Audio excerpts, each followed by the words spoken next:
Hi guys, Kale Vlogs here, and for today's video, I wanted to do a quick review and show to you guys a couple of the classic class figures that I already have from Blockist Transformers 1, and these are Starscream, Optimus Prime, and Soundwave. So let's get started. Okay guys, so I have mentioned nga naman in my past videos that I've actually started collecting rin naman a couple of classic class na action figures for Blockies Transformers. And I think on the first video that I made for Blockies, ang pinakita ko sa inyo doon I think was Starscream doon sa video na yon, if I'm trying to recall that correctly. But for today's video guys, I just wanted to show to you yung mga other pa na. And apologies on the background noise na narinig nyo may dumaan lang ng motorcycle. Anyways, going back. So, I wanted to show sa inyo guys yung other Blockies na Transformers meron ako from the Classic Class series. So, just to give you guys a brief insight on this one, ang Classic Class series, ito yung parang third version nila from the lineup. Kasi we have the Defender versions, which is yung maliliit. And then we have the Galaxy versions, yung parang you could say the 3.75 inch na mga characters nila, yung medyo susunod doon, malaki-laki, mga ganyan siguro yung size. And then we have here the Classic Class. So yung Classic Class naman, ito yung slightly more parts and a bit more complex in terms of the building process, whereas from the Galaxy versions, mas easy to build siya, mas lalo naman sa Defenders. So sa Classic Class, maybe pwede mo na siyang ihabilin ng konti with mga Gundam adult model kits. And then, of course, next to the Classic Class would be the Action Class na yung pinakamalaki nila, which is yung napakita ko sa inyo from a video back is yung kay Soundwave. But anyways, again, this is the focus of our video. So as you can see here, I already have 3. And so far, yung mga nilabas nila na Classic Class na Transformers are from the Rise of the Beasts, from the Bayverse line, and then itong Transformers 1. So, sa Transformers 1 ko, ito pa lang yung meron ako. And there's like, I still need 7 more. So, there's like a bunch of them.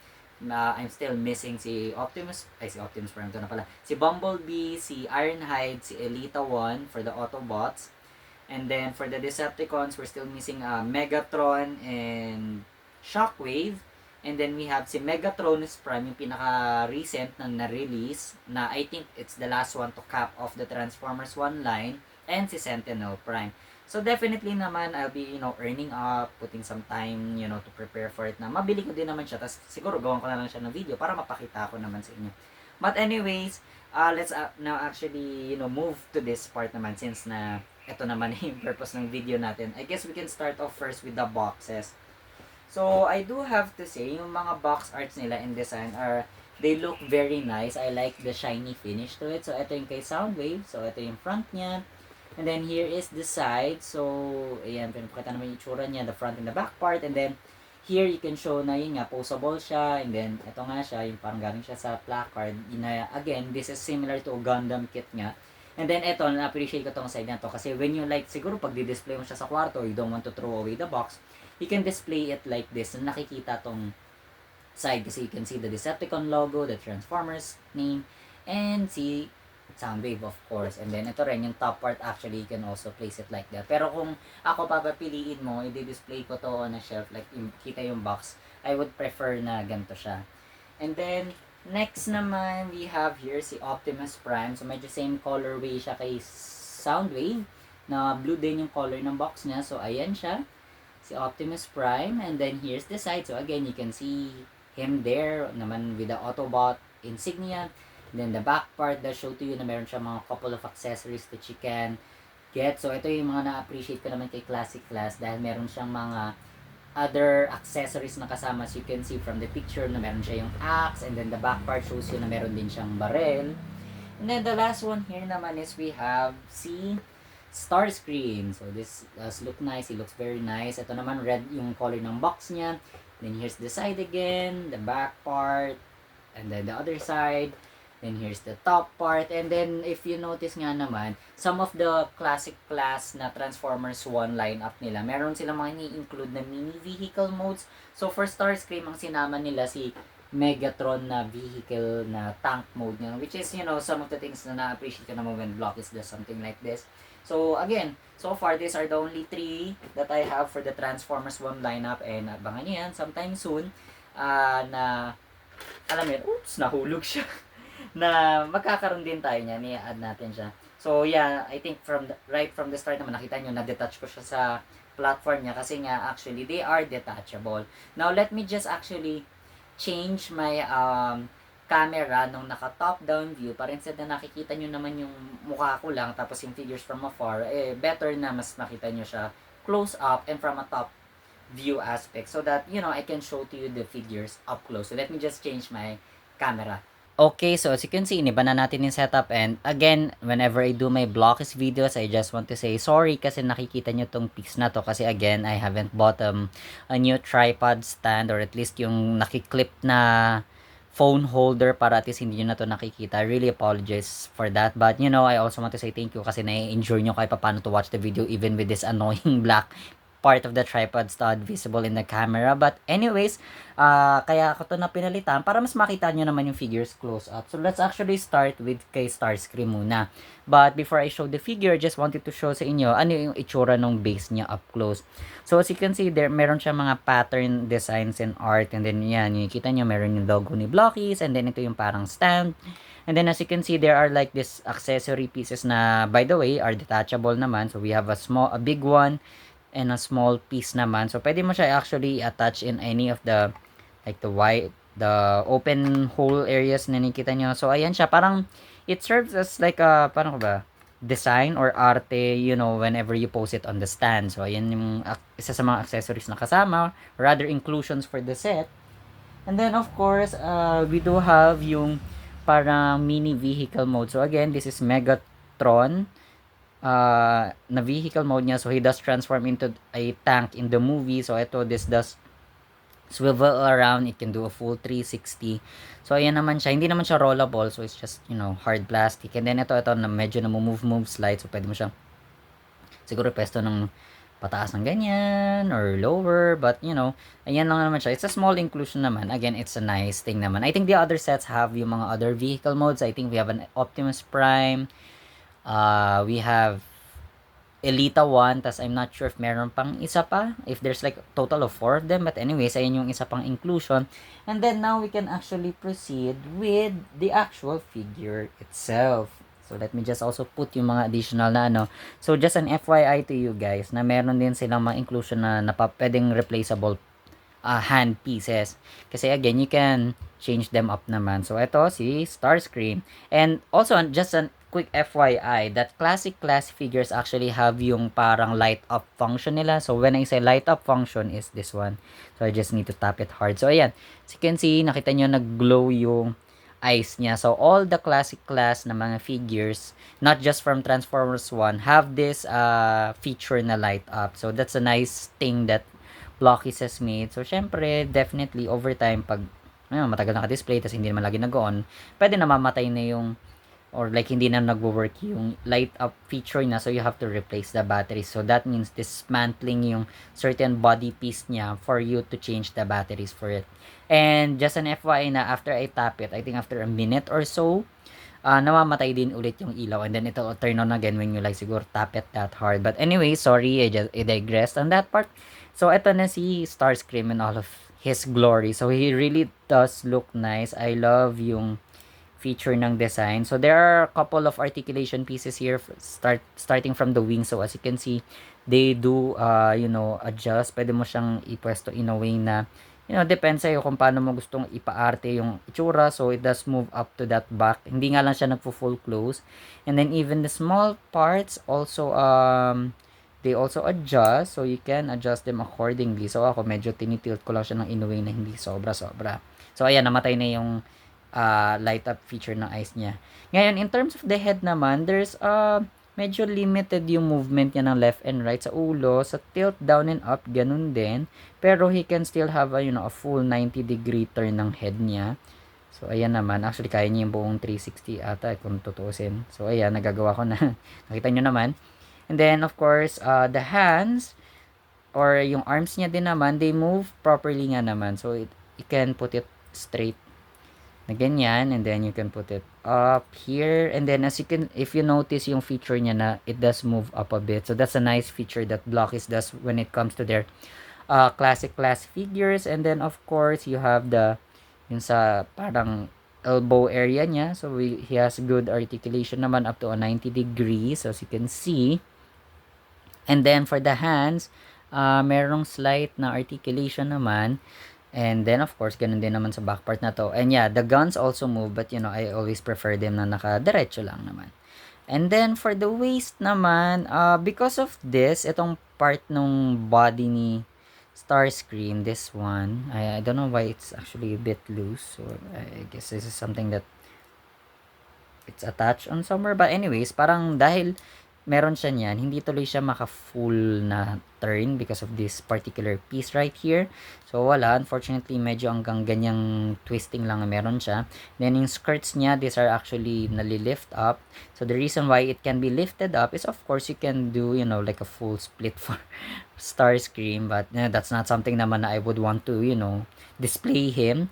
And then for the feet, yan, it can go all the way at the back, and then because of the skirt, it does limit yung movement niya to the front. And then of course the knee areas, hindi siya nagfo-full bend. I don't know why. I don't know if it's something that I built that might have been wrong. I'm not sure on that. But it does kind of limit his movement. So I'm not sure kung mali ako sa building process nito. Pero so far naman, nung sinundan ko yung manual, tama naman siya. And then, ito naman yung, oops, natanggal, sorry. So actually, sometimes you have to be a bit careful with some of these things here. Kasi medyo loose nga din naman sila. Kasi hindi naman sila fully locked in. Or baka hindi ko lang na-lock na maayos. Anyways, meron naman proper articulation yung feet niya. Yung stubby feet niya. It keeps popping out. Wait, I need to fix it. Ayan. Ayan. Okay, I think I managed to lock it in naman decently. So, ayan siya. And overall, I mean, ayan. Yan yung itsura ni Starscream. So, he does look very nice. And don't worry guys, after ko naman ipakita sa inyo lahat ng figures, lalagay ko siya sa turntable para nga naman ma-appreciate nyo siya, paano nyo pwedeng i-pose, yung mga stuff, you know, just to show to you guys yung ano yung capabilities ng mga pag-pose abilities nila na kaya nilang gawin. So ayan si Starscream, and then of course he again comes with replaceable na mga hands. So one hand, ito yung sa right niya is replaceable with the closed fist, and then you can actually put some stuff there. But unfortunately, Starscream doesn't come with any accessories as you can see. And then this one naman, oops, sorry about that, nahulog siya sa table. Anyways, the other one does, you know, change with an open hand na similar to this one. So I think you can also attach something to the hands, but I just don't know what item or items are you able to fit in. I mean, I haven't tried kasi so far yung mga nakikita kong accessories is something that you can shoot sa ganito. But anyways, now that we are done with Starscream, let's now actually move next to Soundwave. Okay, now that you were able to see Starscream, let's now proceed with Soundwave naman. And again, as how I began with Starscream, sisimulan ko muna with the platform na meron kay Soundwave. So Soundwave does have similarly the same design aspect with, you know, the stand na meron kay Starscream kanina. Pero ang difference nito is the accessories naman, or at least yung peg pieces na meron dito. So as you can see, yung kanina para mga shoot up na pieces na beams, ito naman fire yung kanyang accessory, which is I think a lot nicer or better, I could say. So ayan siya, again they are detachable also, so you can still place them, you know, wherever you want from the stand. Ayan, and then something that I wasn't also able to show earlier is that you can actually detach these pieces. So you can siguro attach it like something like that, or something like this, or ano ba to? Wait. But anyways, what I'm trying to point is, guys, is that you can actually place them, you know, differently from one part to the other. I think the best way to put it is ganyan nga. Kasi I think you can, you know, interconnect it with the rest of the pieces to form like a battle scene, you could say. So, ayun lang naman siya. That's something that I wanted to show to you na hindi ko napakita kanina. And then, let's now proceed with Soundwave naman. So, as earlier din naman, same with Starscream, it does come with replaceable hands. So, ito naman, both are the open pieces. So, malamang makikita nyo si Soundwave ay naka-closed fist here. And sadly, he doesn't come with anything else. He just, comes with himself and the pair of hands na open. And then, ayan lang naman siya. So, similar din with Starscream, it also has that light feature. But of course, yung difference natin is that maliban na nakita mo yung light up feature ng eyes niya, this does also glow. So, hindi nyo nga lang siya masyado makita. Ayan, let me try to put that there para at least medyo nakikita nyo. I'm not sure if kita siya sa camera properly. But ayan, so let me also open it. So this does have the open close feature, but sadly no cassette tapes come out of it, and yun nga, sayang, I guess they missed the opportunity to put like a cassette feature ng, na isama kay Soundwave, because Soundwave does have yung mga cassette characters niya, yung mga mini-cons.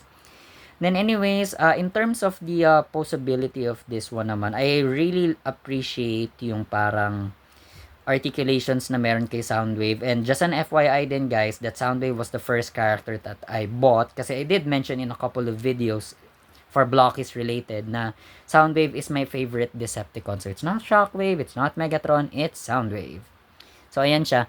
The design, I really have to say this does look really nice.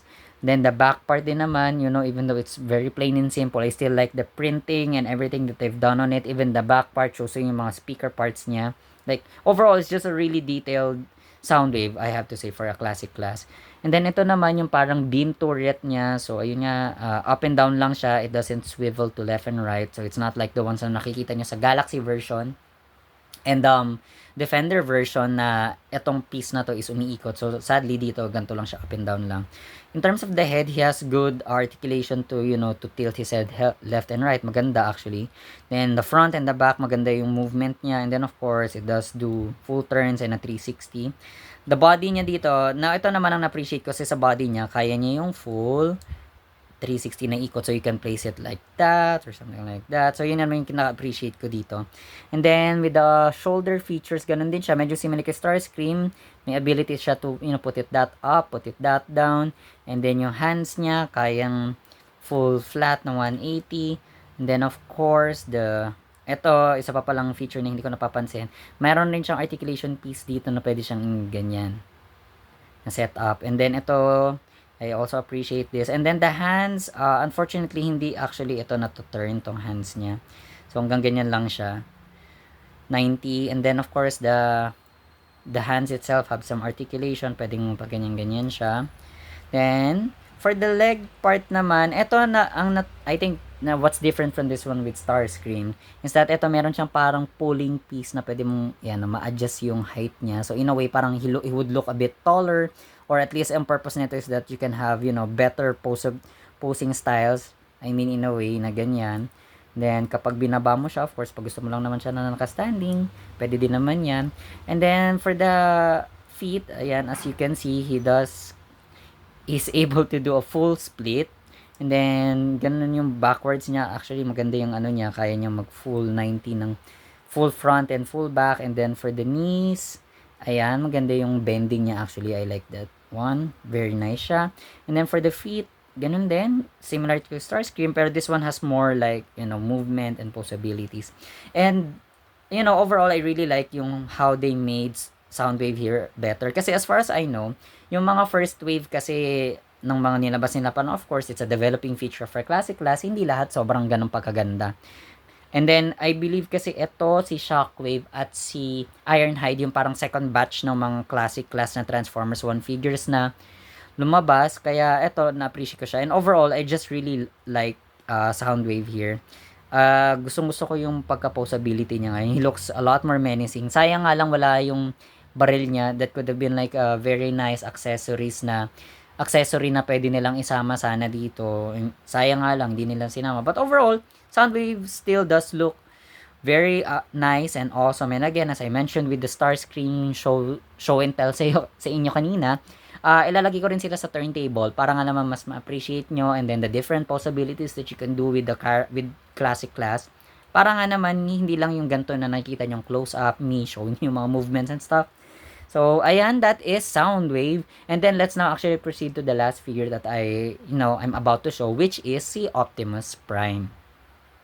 Okay, now that I was able to show sa inyo guys si Starscream at si Soundwave, let's now actually proceed with the last figure, and that is Optimus Prime. So first is again to show sa inyo yung kanyang platform.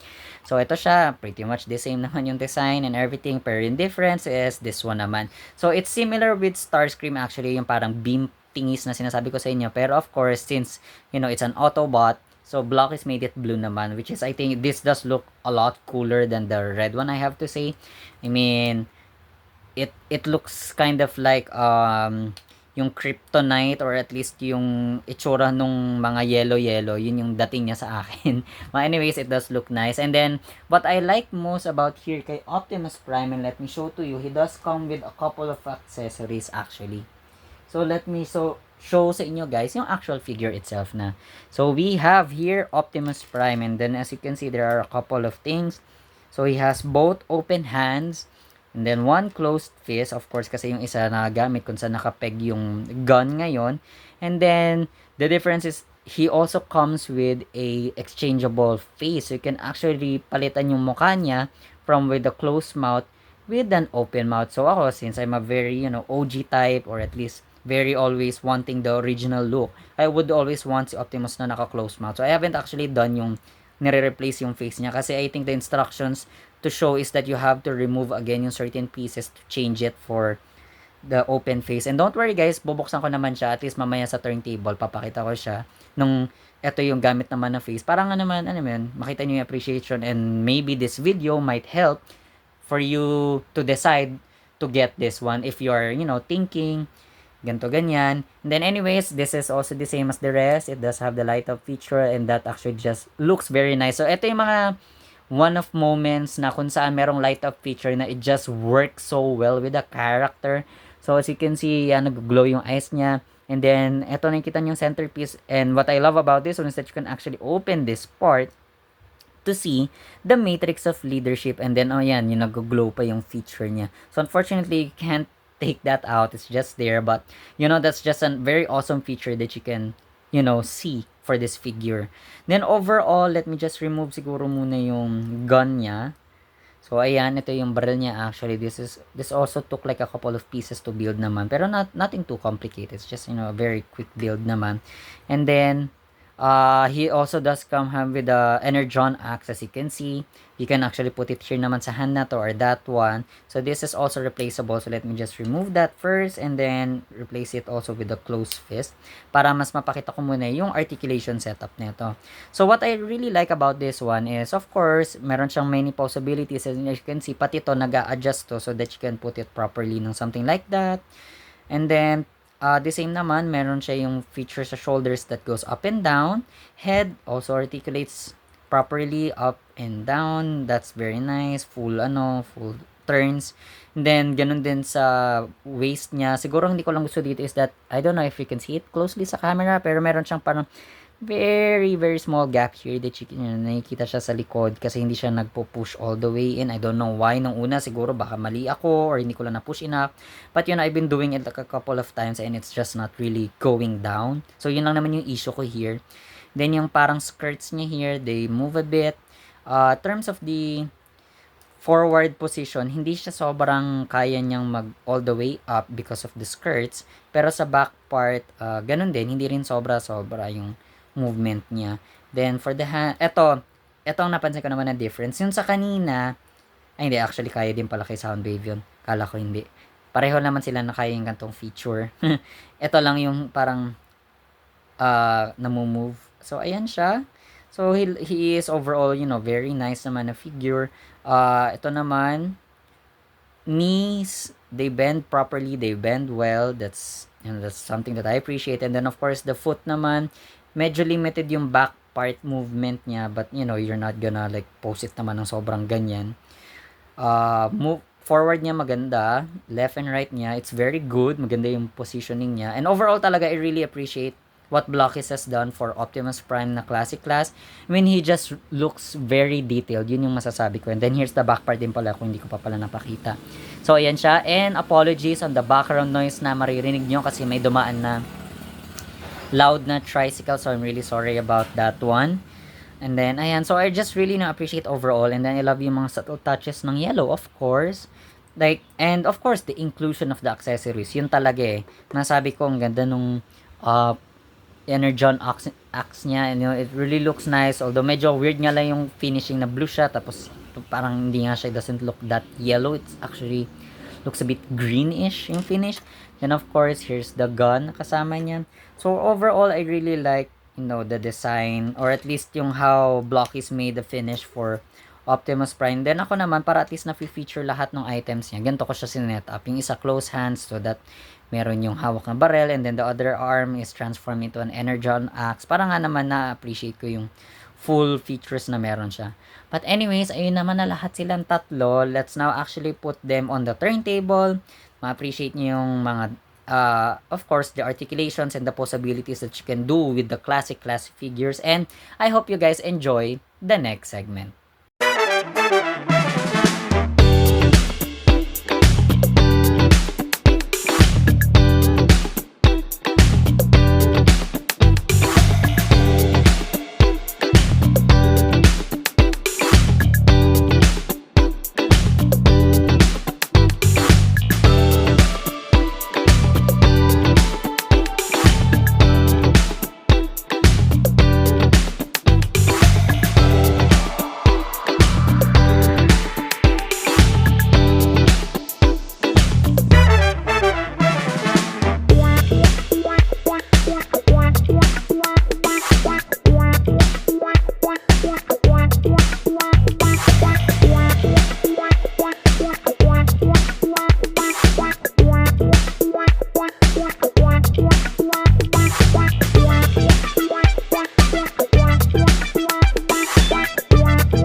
Okay guys, now that you were able to see all of the figures on the turntable, as you can see, medyo iniba ko yung mga poses nila, nalagyan ako ng mga certain action styles, mga different possibility, and I do have to say, the versatility of terms of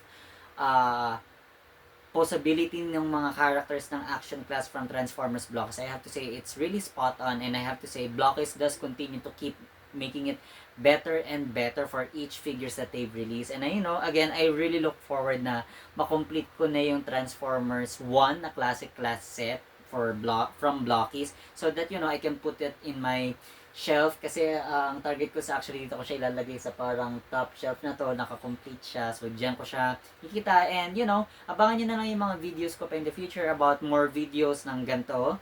But anyways guys, that's it lang naman for today's video. And I hope you guys enjoyed it nga naman. Especially for those, who are planning to purchase, Blockies na Transformers Classic Class figures na pinag-iisipan nyo kung yung buy something worth buying. And hopefully from this video, magkaroon siya ng reason sa inyo guys na, maganda pala to.